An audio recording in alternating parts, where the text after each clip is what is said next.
Bonjour, je m'appelle Judy et j'ai 19 ans. Vous avez-vous déjà demandé où se situe la frontière entre une forte amitié et une relation? Et est-il possible de maintenir une relation de confiance après un rapport sexuel amical?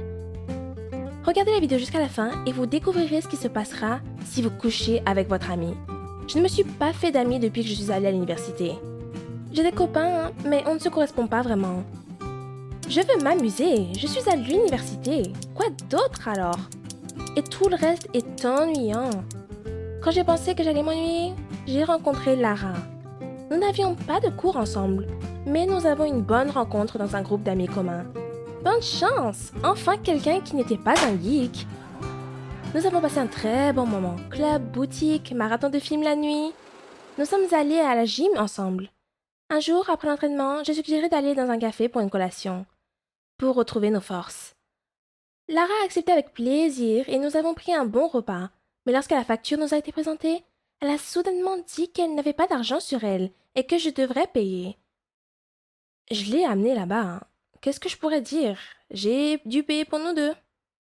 Honnêtement, je pensais récupérer la dette, mais elle n'était pas pressée de la rembourser. Une semaine plus tard, c'est arrivé à nouveau. Et encore. Et encore. Ensuite, tout ce que je savais, c'est que je payais pour elle une fois sur deux, à chaque fois qu'on allait quelque part. Comme si cette idiote ne prenait jamais son portefeuille avec elle par principe. Payez-vous souvent pour vos amis? Et s'il est difficile de refuser, mais qu'il n'y a pas marqué organisme de charité sur votre front, partagez-le dans les commentaires. J'étais déterminée à dire à Lara que je n'allais plus supporter ça. Mais je ne voulais pas lancer une dispute à partir de rien. Alors j'ai décidé de ne pas la commencer tout de suite. On pourrait s'asseoir, comme d'habitude, regarder le spectacle, commander une pizza, puis je dirais que je n'avais pas d'argent. Et elle payerait cette fois. Et si elle n'avait plus d'argent, je nous achèterais des chips à l'avance. Pour la dernière fois. Je suis allée au magasin et je suis restée coincée dans la file d'attente. Le gars devant moi n'avait plus que quelques dollars. Il a demandé une annulation et ils ont dû s'occuper de ça pendant un moment. J'étais pressée et j'étais assez nerveuse. Alors j'ai juste tiré sur la manche de l'homme dans le besoin et lui ai offert l'argent qui manquait. Tim, en se présentant, m'a remercié abondamment et a promis de rendre l'argent. Oui, bien sûr, comme si je le croyais. Les mendiants se collent toujours à moi, il vaut mieux ne pas mentir. La soirée avec Lara s'est avérée être vraiment pourrie. Au début, tout s'est déroulé comme prévu. Nous traînions ensemble et je pensais déjà à commencer mon plan pizza. Et puis Lara a demandé à m'emprunter de l'argent. Et pas du tout une petite somme. J'étais juste stupéfaite par cette demande. Eh bien, je pensais que c'était le moment. Je lui dis que j'étais toujours ravie de prêter, mais je ne comprenais pas pourquoi elle ne m'a jamais rien donné en retour. Cela faisait quelques mois depuis la première fois, hein. L'enfer s'est déchaîné. Elle m'a accusée de ne pas être une vraie amie, de cupidité et d'égoïsme. Sa mémoire était courte. Je lui ai rappelé à quel point j'étais gourmande et comment je lui ai payé des cafés, acheté des vêtements, etc. Pouvez-vous imaginer une telle ingratitude? En fin de compte, nous avons une grosse bagarre. Lara a dit que j'étais insupportable, que je l'ai traitée de ventouse, elle est partie en claquant la porte et j'ai pleuré. En voilà une conversation tranquille. J'essuyais toujours mes larmes quand Tim m'a appelé. Il a transféré la dette, mais je n'ai pas répondu à son message, alors il a décidé de s'assurer qu'il n'avait pas eu le mauvais numéro. Quand il a entendu ma voix, il a demandé ce qui n'allait pas. Alors je lui ai dit aussitôt ce qui s'était passé, comment j'en avais tellement marre de l'université de ne pas avoir d'amis, et de Lara et de l'argent. Et il m'a soutenu et a offert sa compagnie. C'était soudain, hein, mais j'ai accepté. J'ai d'abord pensé qu'il me draguait, mais non. Nous nous sommes assis dans un café pendant la moitié de la nuit, parlant de tout. Puis il a été le premier à demander l'addition à part. À part? J'étais prête à l'embrasser. Une nouvelle vie a donc commencé. Nous avons basculé dans le karaoké, joué au bowling, traîné dans les jeux vidéo, fait du shopping, gorgé de pizza, et bien sûr et surtout, chacun a payé sa part. Je n'ai jamais eu un tel ami de ma vie. Nous avions tellement de choses en commun. Une fois, nous avons passé la nuit chez moi. Une nouvelle série était sortie. Nous nous sommes arrêtés pendant un mois pour regarder tous les épisodes ensemble sans respirer. Tim a apporté un seau de popcorn, mais nous l'avons vite oublié. La série s'est avérée être assez érotique et nous l'avons interrompue toutes les 2 minutes pour partager des histoires de nos expériences personnelles. Nous en avions tous les deux assez pour quelques-unes de ces séries. Cependant, après un certain temps, la conversation est devenue terne. Nous avons dû admettre que nous étions tous les deux en retrait. Ni lui, ni moi n'avions quelqu'un depuis longtemps. Et puis, il a proposé un plan génial. Coucher ensemble. J'étais surprise au début. Nous étions amis. Mais il a répondu que c'était ça le truc. Les amis pouvaient tout faire. La phrase est sortie très bien, donc 1 minute plus tard, j'ai littéralement sauté dans le lit avec lui. Je vais le dire, il n'y avait rien à regretter. Tim est parti précipitamment le matin, mais c'était tout lui. Il était en retard au travail. Nous ne nous sommes pas écrits pendant quelques jours, et c'est là que je me suis soudainement sentie gênée. Honnêtement, je ne savais pas par où commencer la conversation. Avez-vous déjà pensé qu'après un événement, vous ne pouvez pas voir une personne de la même manière? Tim a appelé le premier et a offert de prendre un café. La conversation était très étrange. Je ne savais pas par où commencer, et il n'a pas aidé non plus. Il me regarda à peine dans les yeux, hésita. Je pensais qu'il était bouleversé par quelque chose de plus important que cette nuit-là. Je me suis assise plus près, je l'ai serré dans mes bras et je lui demandais ce qui n'allait pas. Finalement, il s'est presque enfui et a payé la facture lui-même pour la première fois. Cela m'a frappé comme un coup de foudre. Cet idiot était amoureux. Il n'a pas écrit pendant plusieurs jours et pendant tout ce temps, j'ai pensé à une chose. Il s'était moqué de moi. L'amitié, bien sûr. C'est comme ça que ça s'appelle. Il allait maintenant essayer de commencer une relation. En avais-je besoin? Il a payé pour moi comme si j'étais déjà sa petite amie. J'aurais su plus tôt que je ne serais pas si heureuse que quelqu'un d'autre dépense tout l'argent par moi. Ma patience est épuisée. Je lui ai d'abord écrit et nous avons convenu de nous rencontrer. J'ai décidé de ne pas m'attarder et j'ai immédiatement commencé à me plaindre. Je lui ai dit qu'il m'avait embobiné pour que je couche avec lui, qu'il n'avait pas couché avec moi en tant qu'ami, qu'il m'avait manipulé pour changer notre relation. J'étais simplement furieuse parce qu'il n'a même pas pensé à se justifier. S'il avait eu la décence de me dire qu'il m'aimait, je l'aurais quand même rejeté. Mais ça aurait été juste, et il n'arrêtait pas de dire que je disais des bêtises. Une phrase comme si on répétait « Tu dis n'importe quoi ». Il n'avait tout simplement rien à dire. C'est ce que je pensais, jusqu'à ce qu'il arrive avec sa version de ce qui s'était passé. Tim a dit que j'étais celle qui était tombée amoureuse de lui, et j'avais peur de l'admettre, parce que je savais que ce ne serait pas réciproque. Non, ça c'était du délire. Il s'est avéré que j'ai, pas lui, disparu pendant quelques jours et n'ai pas écrit. J'ai, pas lui, agi comme au premier rendez-vous et je ne savais pas quoi dire. C'est moi, pas lui, qui lui ai fait un câlin. Et j'ai essayé de parler de relations. Imaginez ça! Cela ne devrait pas être toléré. Je lui ai crié dessus et j'ai même jeté un oreiller sur lui. Il a eu la chance qu'il ne soit pas plus lourd. Je ne m'attendais pas à ce retournement de situation. Il ne pensait pas seulement qu'il allait obtenir quelque chose de moi. Pire encore, il a décidé que je voulais fusionner avec lui dans une étreinte amoureuse sur fond de coucher de soleil. Va te faire foutre!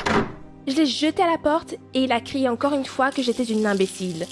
Après une telle querelle sauvage, une douche froide d'urgence était plus que nécessaire. Je ne savais pas pendant combien de temps j'étais restée là, mais c'était suffisant pour me donner froid. J'ai eu de la fièvre pendant quelques jours. Mais tout ça était mauvais à cause d'autre chose. Je ne voulais vraiment pas perdre Tim.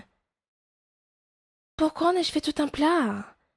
De toute évidence, nous étions tous les deux des abrutis. Non, c'était un gros abruti, bien sûr. C'est son idée stupide de sexe entre amis qui a causé une telle situation. Pourtant, je n'aurais pas dû crier comme ça. Finalement, il s'est montré à ma porte comme si de rien n'était. Il aurait dû le faire la dernière fois. La maladie a disparu sans laisser de traces. Il m'a traîné dans un centre commercial où nous avons traîné pendant 3 heures et est finalement entré dans le département des sous-vêtements. J'ai trouvé tellement de choses que j'ai tout oublié. Et puis, il est venu derrière moi et m'a tendu un joli ensemble de lingerie sexy. Il a ri et m'a dit qu'il me correspondait et que je devais aller à la cabine d'essayage immédiatement. Apparemment, je vais maintenant écouter les blagues de lit de sa part pour le reste de ma vie. Eh bien, c'était de ma faute. Avec le temps, je trouverai comment lui faire payer. Une chose est claire, le sexe ne peut pas gâcher votre amitié. Mais il peut embrouiller encore plus. Aimez-vous l'histoire? Ne me laissez pas sans rien, hein? Lâchez un j'aime. Abonnez-vous à la chaîne, il y aura beaucoup plus d'épisodes intéressants. Pour éviter de les manquer, cliquez sur l'icône en forme de cloche. Je vous souhaite une bonne journée et de bons amis. Salut, je suis Mayra. J'ai 17 ans. Avez-vous déjà cru être destiné pour quelque chose? Une carrière? Une personne en particulier? Moi, oui. J'allais devenir la femme d'un athlète très connu. Mais ce n'est pas tous les rêves qui sont destinés à se réaliser qui prennent vie. Visionnez cette vidéo jusqu'à la fin et découvrez comment la destinée peut drastiquement changer tous vos plans. Au lycée, j'avais réussi à me mettre les mains sur Michael. Il jouait déjà au basket, mais il ne s'était pas vraiment épanoui encore. Mais j'en étais certaine, il deviendrait une star du basket. Je me suis hâtée à devenir sa petite amie, même si je n'avais aucune compétition vraiment. Les filles ne lui accordaient aucune attention, pas comme maintenant. Qui aime les garçons qui sont constamment entourés de dizaines de fans? Définitivement pas moi. J'avais commencé à assister aux matchs de Michael et ses entraînements, pas pour le supporter, mais pour garder un œil sur ses garces. Mais un jour, un nouveau joueur s'est joint à l'équipe de Michael. Il n'était pas aussi beau ou talentueux que Michael, mais j'ai vite remarqué que plusieurs filles ziotaient Tom avec beaucoup d'intérêt. J'ai tout de suite réalisé que Tom serait en mesure d'attirer toutes les groupies de Michael. Mais c'était parfait! J'ai persuadé Michael de communiquer avec Tom. Et même s'il était très embarrassé et avait refusé initialement, j'ai eu ce que je voulais. Tenez-vous bien, bientôt, toutes ces sales groupies insupportables de Michael avaient une nouvelle victime. Tom. Finalement, je pouvais respirer. Vous connaissez sûrement la routine. Vous venez tout juste de vous détendre et tout à coup, on vous attaque à nouveau. Michael et moi étions à la piscine en train de nous détendre. Il a décidé de battre un nouveau de ses records et m'a demandé de le minuter. J'ai pris son téléphone quand soudainement, j'ai vu un texto apparaître. Il était verrouillé, mais les premiers mots de celui-ci en disaient long. Mais tu as une petite amie. Michael n'avait jamais été fou de ma jalousie. C'était clair que je mettrais les pieds dans les plats en lui demandant directement. J'ai essayé de tout oublier, je vous le jure. Mais dorénavant, à chaque fois que j'assistais à un des matchs de Michael ou une de ses sessions d'entraînement, je balayais la pièce du regard à la recherche de cette petite chipie qui essayait de me voler mon homme. Je savais bien que j'étais la plus belle du groupe, mais... Il y avait cette fille qui se prenait pour un mannequin, Tonya. Je connaissais bien les goûts de Michael. Je doutais qu'il s'intéresse à ce sac d'os, mais Tonya était très riche. Pendant que j'étais perdue dans mes pensées, tout à coup, comme un éclat de lumière, j'étais aveuglée, j'ai ressenti une très grosse douleur et j'ai perdu connaissance. Je me suis réveillée à l'hôpital. Une commotion cérébrale grave. Il s'avérait qu'un des coéquipiers de l'équipe adverse de Michael avait trébuché à toute vitesse et s'était écrasé dans les gradins. Ils m'ont dit que les deux équipes, et plus spécialement Michael, avaient tenté de venir me voir à plusieurs reprises, mais les médecins l'en ont empêché. Je devais me reposer. On me donnait mon téléphone que quelques minutes par jour. Mais quand j'ai eu mon téléphone en main finalement, j'ai vu Tonya, Michael et Tom dans la même photo. J'ai appelé Michael enragé, mais il ne voulait rien entendre. Quand les médecins te permettront d'avoir des visiteurs, je viendrai te voir. Ne t'inquiète pas, repose-toi, la conversation est terminée. Facile à dire pour lui. Il n'était pas vert de jalousie, lui. J'ai décidé de me trouver un allié secret. J'ai dit à Tom comment je me sentais à propos de Michael. Je lui ai dit combien je l'aimais et combien il me blessait de le voir avec Tonya. Pour la première fois, je disais à quelqu'un que j'avais vraiment peur de perdre Michael. J'ai parlé de mes sentiments pour une bonne demi-heure. Et puis j'ai demandé à Tom, « Pourrais-tu m'aider ?» Tom a dit non et il raccrocha. Toute cette frustration me donnait de gros maux de tête. On me garda à l'hôpital pour quelques jours de plus, juste au cas où. Aussitôt qu'on me laissa partir, je courus à la session d'entraînement de Michael. Pas de Michael sur le terrain de jeu. Et les fans de Tom étaient assises là, sans petit drapeau, ni t-shirt d'équipe. J'ai essayé d'appeler Michael, mais c'était inutile. Il ne répondait pas. J'ai essayé de découvrir ce qui était arrivé, mais tout ce qu'on me dit était que Tom avait quitté l'équipe et que Michael était avec Tonya. Je me suis précipitée chez Tonya, m'attendant au pire. Mais ce qui m'attendait était un choc total. C'était la plus grosse fête que j'avais vue de ma vie. Comment vous sentiriez-vous si tous vos soupçons étaient en fait confirmés? J'ai trouvé Michael entouré de filles. Saoul comme une vache. J'ai commencé à secouer Michael en essayant de le réveiller, mais il me repoussa en disant « Assez, Tonya, laisse-moi tranquille, je n'en veux plus. » J'ai murmuré « Michael, est-ce que tu m'aimes? Est-ce que tu me reconnais? » Et il marmonna « Ouais, Tom. » et s'est endormi. C'est exactement à ce moment que j'étais folle de rage et j'ai décidé de rendre l'appareil à Michael. Je suis allée voir le gars vêtu de rouge, celui qui s'était lancé sur moi dans les gradins l'autre jour, et je l'ai tiré vers moi, et avant même de m'en rendre compte, nous étions en train de nous embrasser. J'ai mis ses mains sur mes hanches et sur mon derrière. Tout cela pendant que je prenais une tonne de photos de nous. Et ensuite, je l'ai giflé et j'ai quitté. J'étais si fière de moi. En quittant, j'ai remarqué que Tonya embrassait quelqu'un. Je me suis dit que c'était sûrement Tom, mais c'était une fille. Eh bien, laissons-les s'amuser. Ensuite, j'ai écrit à Michael, « Si tu m'aimais réellement, cela ne serait pas arrivé. » Je m'attendais au pire, de la rage, de la colère, des accusations, des bêtises, une querelle. Mais il me répondit, « J'espère que ce gars te rendra heureuse. Bonne chance à toi. » Il me bloqua de tous les réseaux sociaux.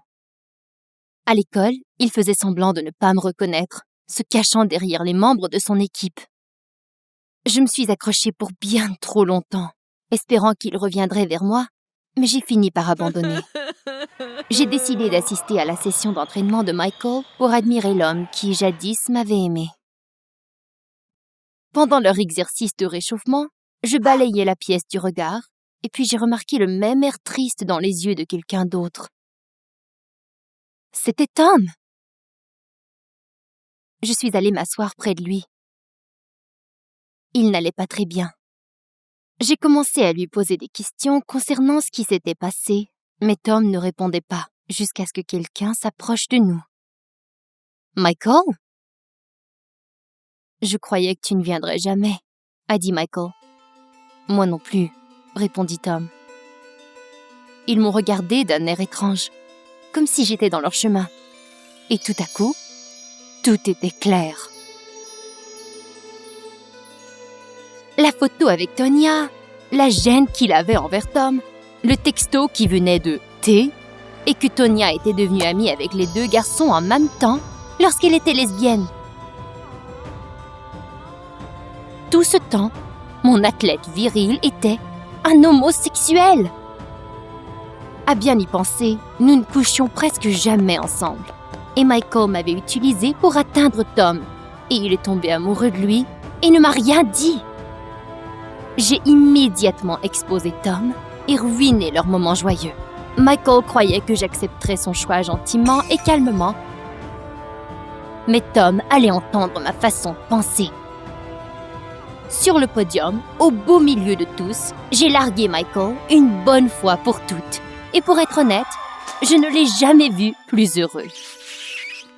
Oh, et en passant, le gars avec qui j'ai trompé Michael m'écrit encore de temps à autre. Peut-être qu'il est un futur athlète aussi. Comme on le dit, tout arrive pour une raison. Que feriez-vous si vous découvriez que votre partenaire vous trompait? Dites-le nous dans la section des commentaires. Aussi, n'oubliez pas de vous abonner à notre chaîne et aimer la vidéo, ainsi vous ne manquerez pas nos prochaines histoires. À bientôt! Bonjour, mon nom est Lily et j'ai 19 ans. Avez-vous déjà fait une promesse très sérieuse, par exemple que vous alliez vous marier le même jour que votre sœur? Qu'arrive-t-il si l'une de vous brise sa promesse? Voulez-vous découvrir le cauchemar que peut entraîner une promesse brisée? Visionnez la vidéo jusqu'à la fin pour voir comment j'ai délibérément détruit le mariage de ma sœur. Il y a de ça plusieurs années, ma sœur et moi nous étions promis de nous marier le même jour. Ce serait un superbe mariage en double que nous n'oublierions jamais. Je n'ai jamais vraiment eu de chance en relation, mais ma sœur, elle, était chanceuse. Éventuellement, nous nous sommes distancés l'une de l'autre, probablement parce que je l'enviais. Alors, quand elle s'est trouvée un nouveau copain, je ne lui ai pas trop posé de questions le concernant. Bizarrement, Mia ne s'est pas vraiment offensée et elle ne m'a même pas montré une photo de lui. Et c'est ce qui m'a vraiment fâchée. Quel malheur qu'elle me coupe de sa vie ainsi. Et puis nos parents ont commencé à se comporter de façon bizarre. Au début, ils arrêtaient de parler brusquement lorsque j'entrais dans une pièce, comme s'ils me cachaient quelque chose. Un jour, je suis tombée sur une copie d'un accord prénuptial qui avait été laissé sur la table. Mes parents ont tenté de le camoufler de façon maladroite et ils avaient l'air si inquiets. Soudain, j'ai réalisé qu'il s'agissait peut-être d'un contrat de divorce et qu'ils avaient besoin de ce document pour diviser les biens de la propriété. Y a-t-il déjà eu des problèmes dans votre famille qui vous ont été cachés? Qu'est-il arrivé quand vous avez découvert la vérité? Partagez votre histoire dans la section des commentaires. J'ai informé ma sœur de ma découverte en lui demandant de trouver une façon de faire parler mes parents. Elle me dit alors que c'était une idée folle et que je ne devrais rien faire de la sorte. Une idée folle? Et selon moi, Mia se foutait bien de sa famille. Elle passait tout son temps chez son nouveau copain. Au moins, elle l'avait présenté à toute ma famille, mais tout était très secret.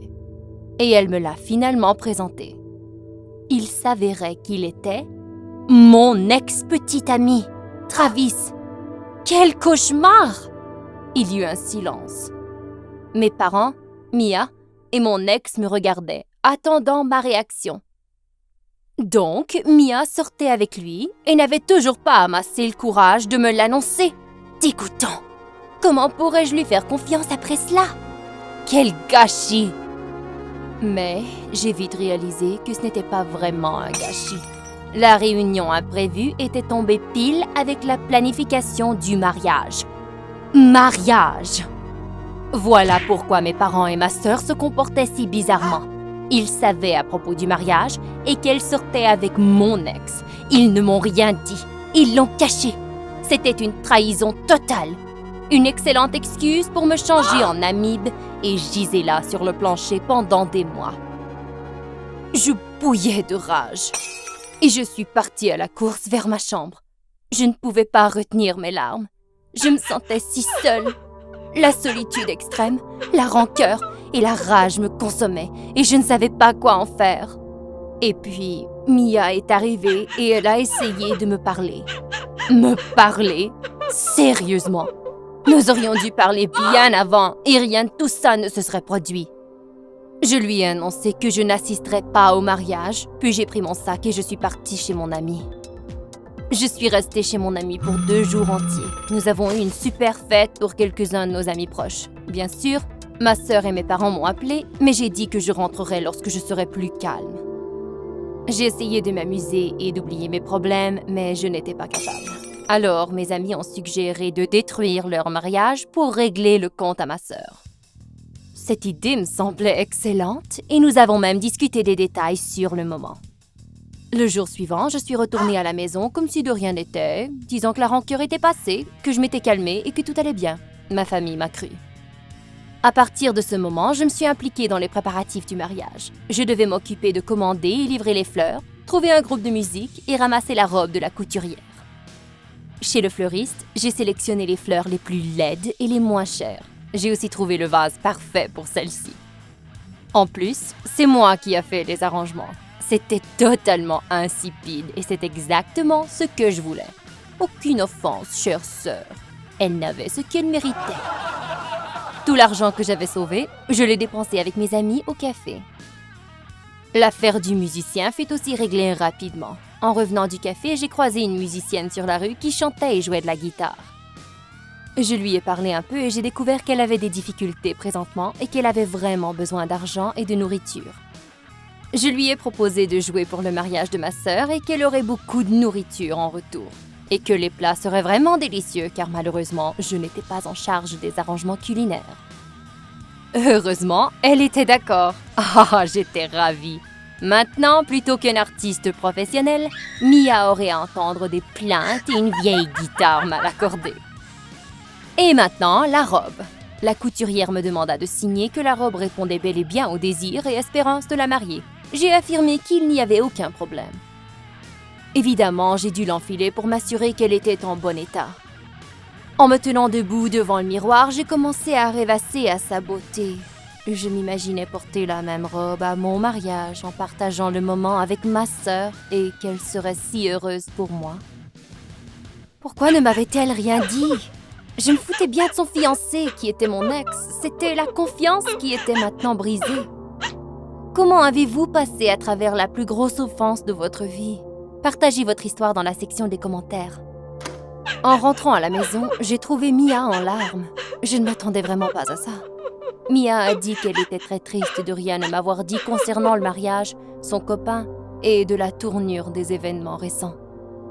Mais que pour la première fois depuis si longtemps, elle était vraiment heureuse et elle avait trouvé quelqu'un qui la faisait sentir si bien et qu'elle avait peur de le perdre. Mia m'a aussi dit qu'elle m'aimait beaucoup et qu'elle craignait que j'arrête de lui parler complètement, qu'elle avait vraiment besoin de mon support, et particulièrement maintenant qu'elle commençait sa nouvelle vie. Mia voulait se marier le même jour que moi, mais voilà que tout avait tourné en fiasco total. Et maintenant, elle ne voulait qu'une chose, retrouver sa sœur. Suivant cette conversation, j'avais une nouvelle opinion de la situation.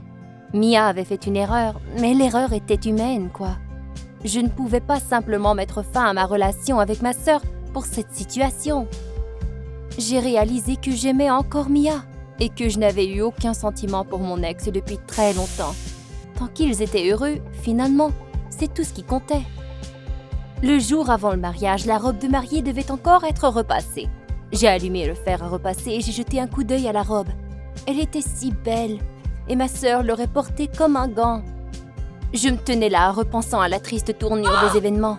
Le mariage de ma sœur était sur le point de tomber en morceaux et je n'y pouvais plus rien. C'était trop tard. Est-ce que je devrais tout admettre? Oh, j'avais si peur. Il n'y avait pas d'issue.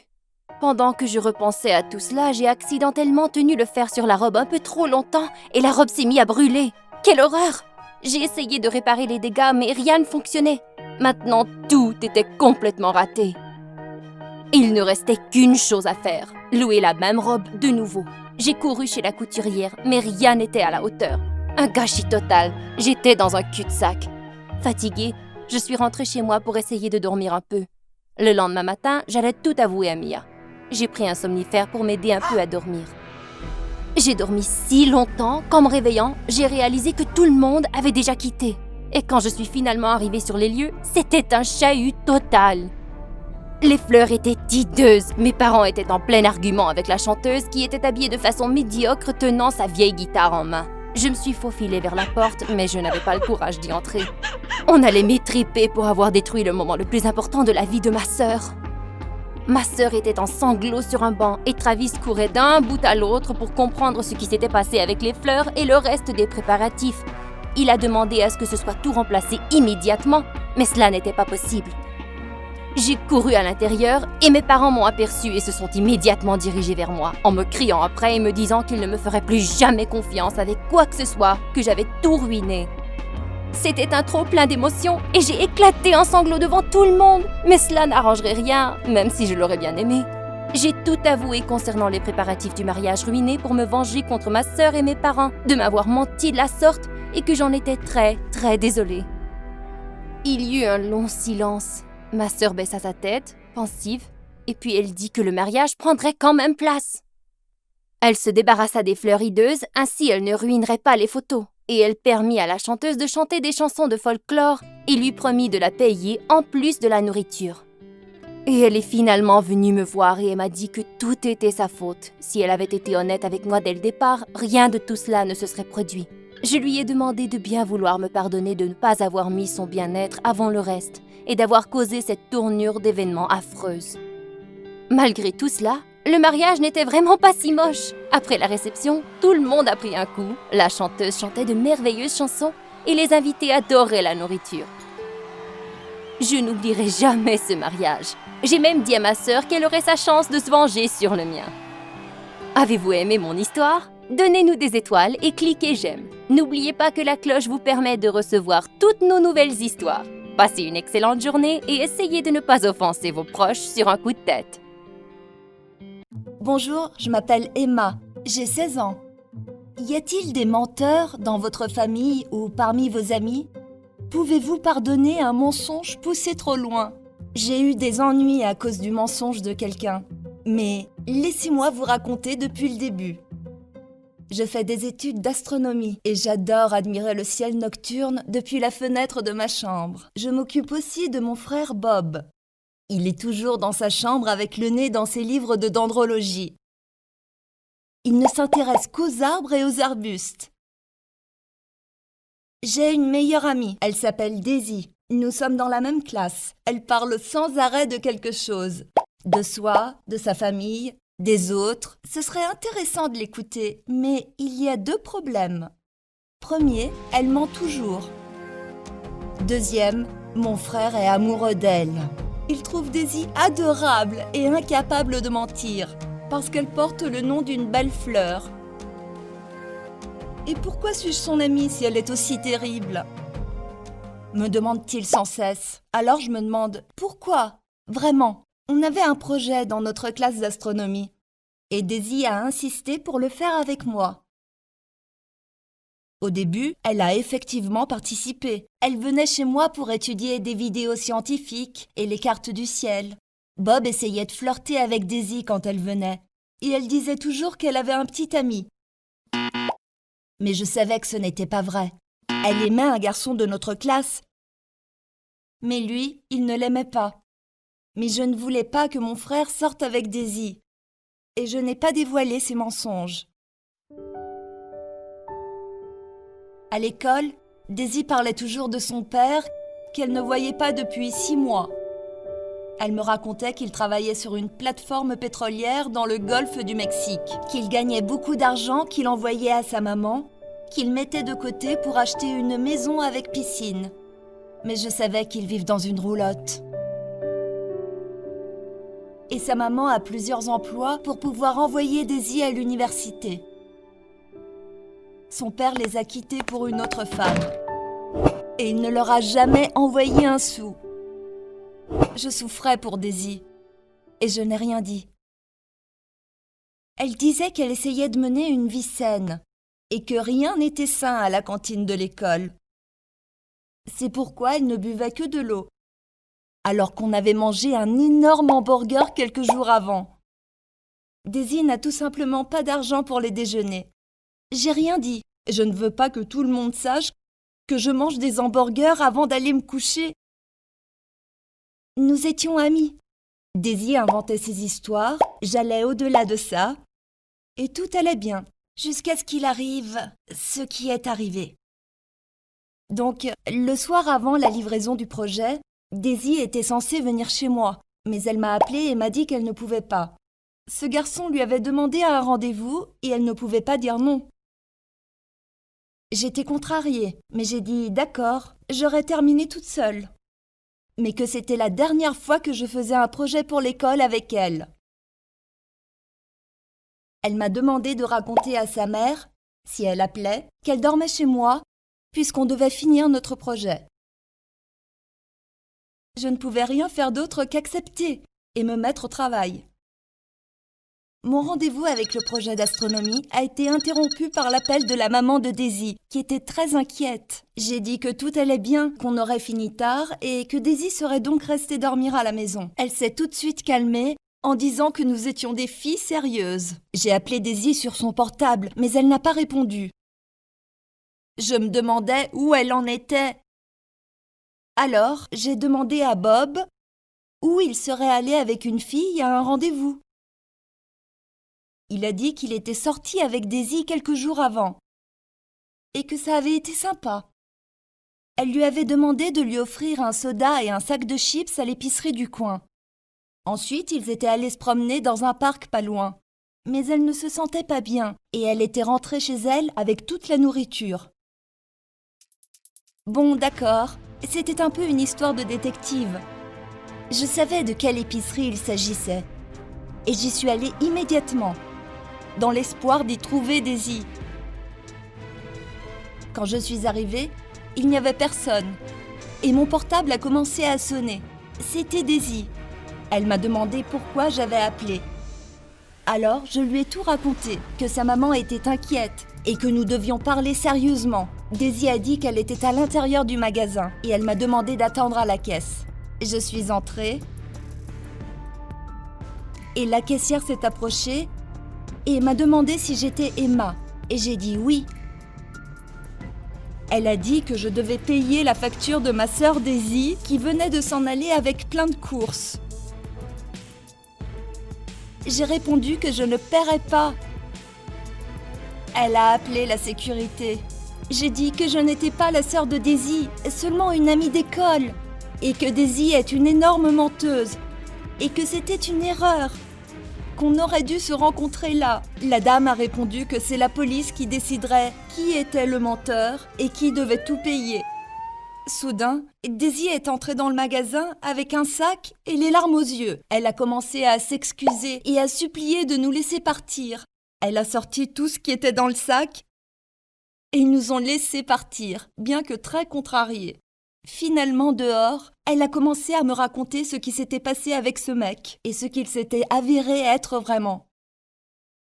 C'était ce mec dont elle était amoureuse. En fait, ils avaient commencé à parler. Il avait dit que sa mère avait une chaîne de magasins de beauté et que son père a fondé une équipe de football où il jouait. Fred s'était ensuite plaint de son père qui était très strict et qui lui avait interdit à peu près tout, y compris la mauvaise nourriture, les bonbons et les sodas, qu'il adorait. Alors Daisy, comme toujours, avait raconté à Fred que son père travaillait sur une plateforme et que sa maman était une propriétaire de supermarché et qu'elle pouvait se procurer de la nourriture gratuitement. Fred était très intéressé.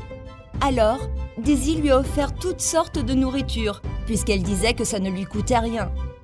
Ils ont commencé à se rencontrer au parc près du soi-disant supermarché de maman. Elle lui achetait n'importe quoi et lui disait que c'était gratuit. Mais elle a très rapidement épuisé toutes ses économies. Une fois, elle a même demandé à mon frère Bob d'acheter quelque chose pour l'apporter à Fred.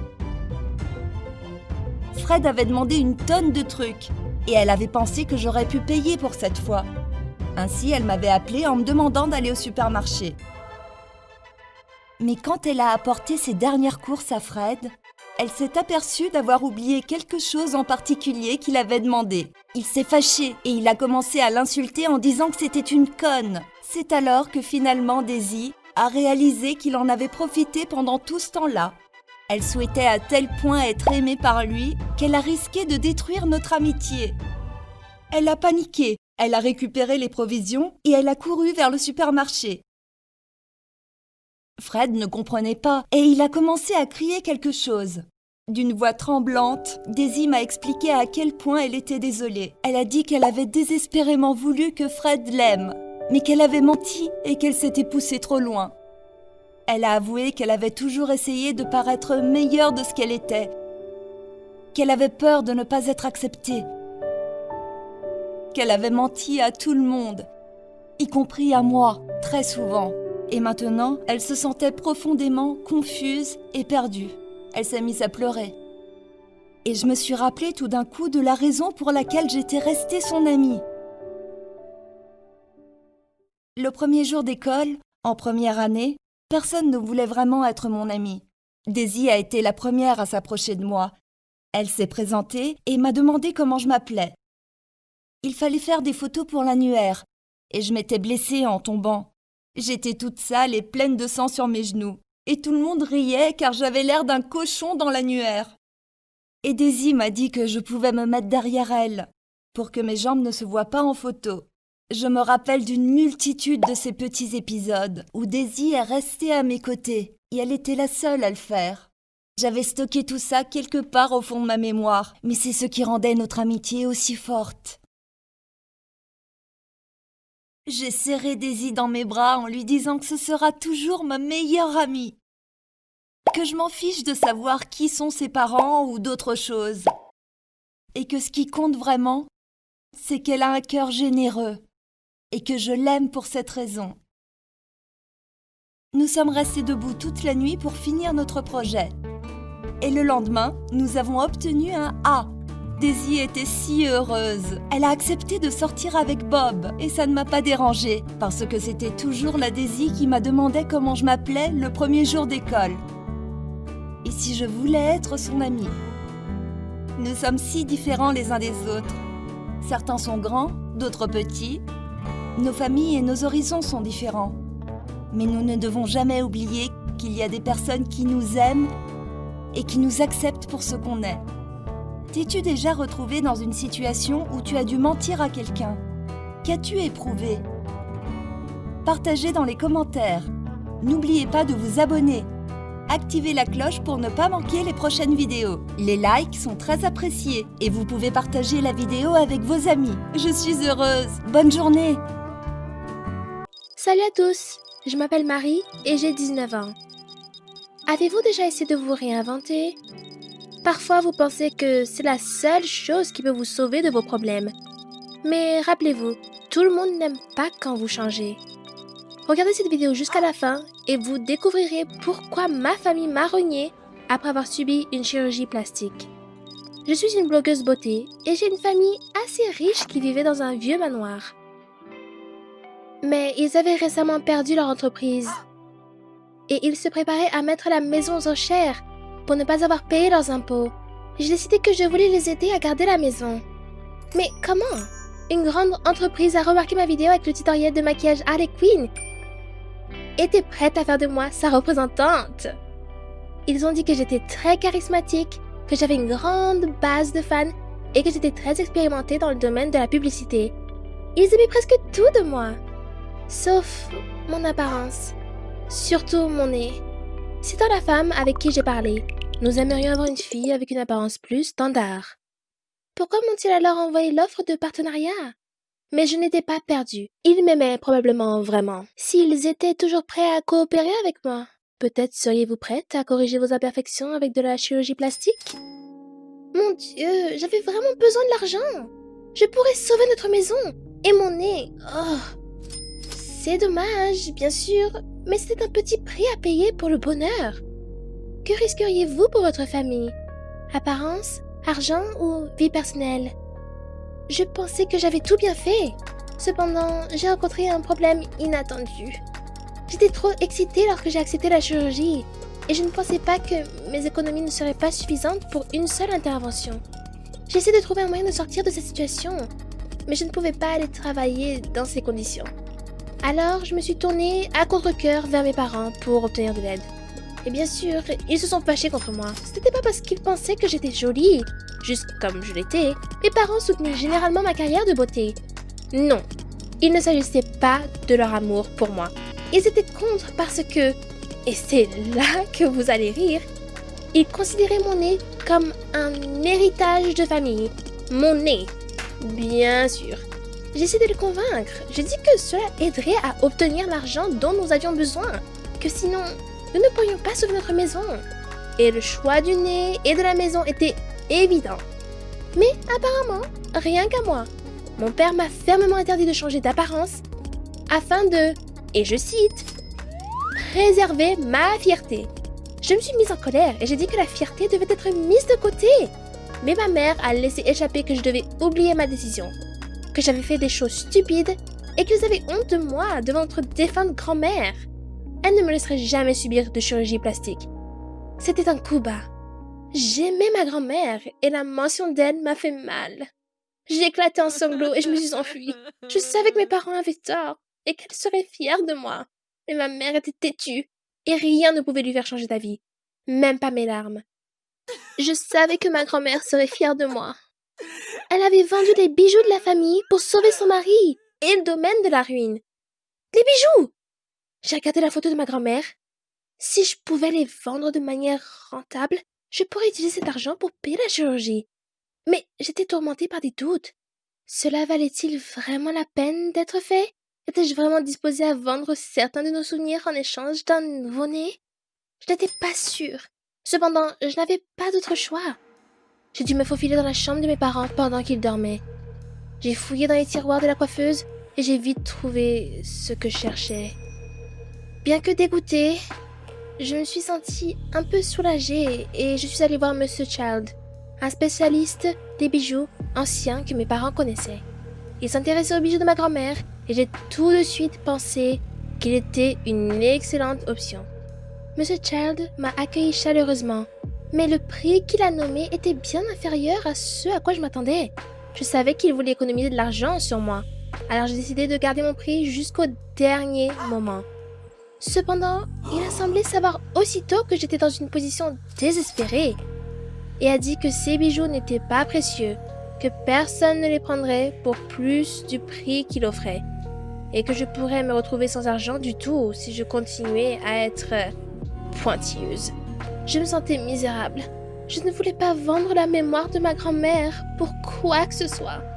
Mais la vérité était que je n'avais pas vraiment le choix.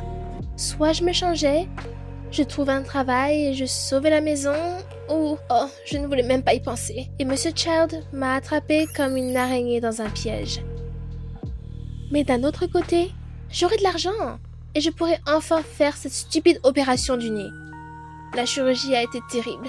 Non, ça n'a pas fait mal, mais personne ne m'a prévenu que je devrais rester immobile pendant des heures et réfléchir. Je me demande si j'ai fait la bonne chose. Avez-vous déjà douté de vos décisions lorsqu'il est trop tard pour changer quoi que ce soit? C'est un sentiment dégoûtant. Immédiatement après l'opération, lorsque j'ai voulu appeler mes parents, j'ai reçu un appel de leur part. Il s'est avéré que les huissiers sont arrivés chez nous pour un état des lieux. Et mes parents voulaient les payer avec les bijoux de grand-mère. Mais ils n'ont pas pu les trouver. Zut! Je me suis immédiatement précipitée à la maison. Ma mère et mon père étaient sans voix à ma vue. J'ai expliqué la situation.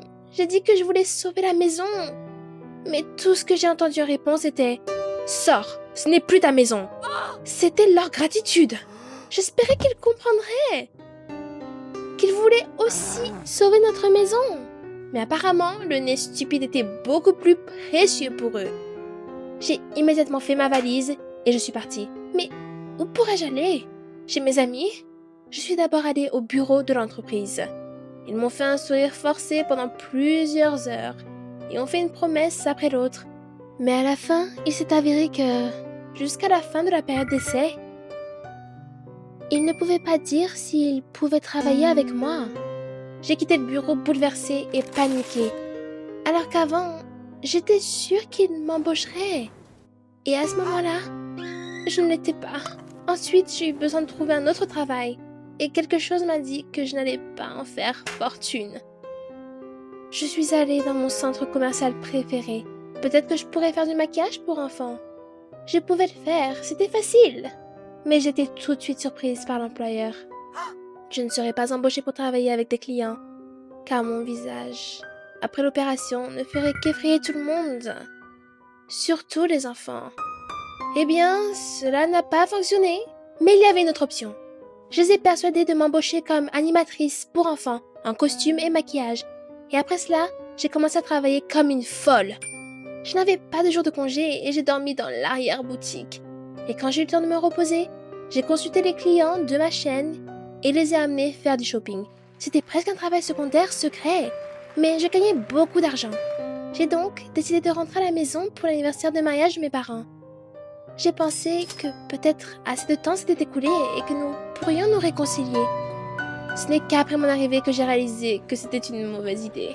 Maman était contente de me voir. Mais elle n'a pas montré ses émotions devant les gens parce que nos riches proches étaient invités à la fête et ils étaient dégoûtés par mon apparence. Papa m'a ignorée ostensiblement. Finalement, ma tante est venue vers moi pour me faire un faux câlin et a eu pitié de moi. disant que j'avais commis un crime terrible à cause de mon père égaré. C'était trop! Je n'ai pas pu supporter cette vieille femme! Et j'ai dit à tous ces riches Pinocchio exactement ce que je pensais d'eux. Qu'ils ne se souciaient pas vraiment de ma grand-mère ou de son héritage. Sinon, ils n'auraient pas vu notre famille s'effondrer. Que ce n'était pas la faute de papa si nous perdions la maison. Ça pouvait arriver à n'importe qui. C'était de leur faute qu'ils ne venaient pas à notre secours. Bien sûr, tous ces imbéciles offensés ont immédiatement quitté notre maison. Et je pouvais enfin donner à mes parents mon argent cadeau pour payer les avocats. Ma mère était très touchée, mais mon père a dit qu'il était trop tard. Qu'il ne restait que 2 jours et que nous devions soit déménager, soit payer. J'ai commencé à pleurer. Je demandais pardon pour mes actions. C'était une décision insensée qui n'a pas non plus apporté de bien. Ma mère a éclaté en sanglots. Elle et mon père se sont excusés de m'avoir mis à la porte. Mais ils ont été vraiment offensés par mon rejet de mon nez hérité. Encore plus que la perte de la maison. Je devais être honnête, je voulais quand même faire cette chirurgie du nez. Tout cela accélérait le processus. La fierté de la famille était cool, mais que pouvait-on y faire si je n'aimais pas mon nez? Mes parents n'aimaient pas ça, mais ils étaient vraiment soulagés. Les choses ont commencé à s'améliorer. J'ai effectivement trouvé un travail avec mon nouveau-né. Le salaire était suffisant pour payer toutes les procédures légales, retardant le déménagement de la maison. Les proches hypocrites ne sont plus les bienvenus dans notre maison. Mais vous êtes les bienvenus ici sur notre chaîne. Abonnez-vous et donnez-nous un pouce bleu.